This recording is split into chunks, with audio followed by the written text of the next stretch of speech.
En attendant la présentation détaillée du plan de relance du gouvernement la semaine prochaine, le Premier ministre Jean Castex a dévoilé hier quelques points attendus devant l'université d'été du MEDEF. Une mesure a été confirmée, la baisse des impôts de production avec 10 milliards d'euros en moins, une division par 2 du montant de la contribution sur la valeur ajoutée des entreprises, soit environ 7 milliards d'euros.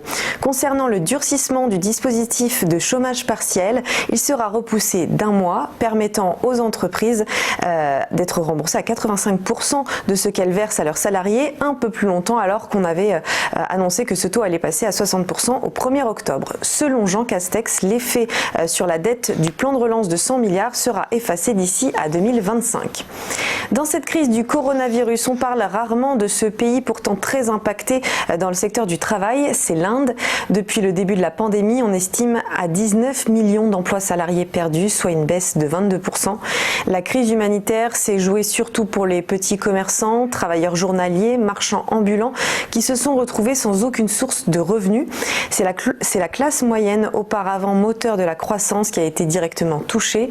Selon la Banque centrale indienne, l'économie du pays aura besoin d'un certain temps pour reprendre et retrouver son élan pré-Covid-19. Et d'après les prévisions du Fonds monétaire international, la consommation devrait se contracter de 4,5% cette année.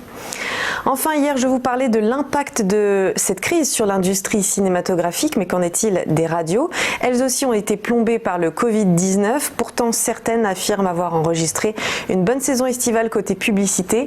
Alors, gros flou toutefois pour la suite de cette année. Chez Europe 1, l'enthousiasme est de mise avec l'ambition de faire une rentrée au moins aussi bonne que l'an dernier, tandis que RTL n'envisage pas de très bonnes semaines à venir, faisant face à des annonceurs de plus en plus incertains. Les grilles de programme ont donc été revues pour limiter les coûts et dans certains cas, des suppressions de postes ont déjà été prévues, comme chez RMC. Quelques points de plus pour le CAC qui a terminé à 5048,43 points à Paris hier, en hausse de plus 0,8%. À l'étranger, le Dow Jones reste en hausse, plus 0,3% à 28 331,92 points. Et on note la légère chute de l'indice Nikkei, moins 0,35% à 23 208,86 points. Dans quelques instants, le Chronodax.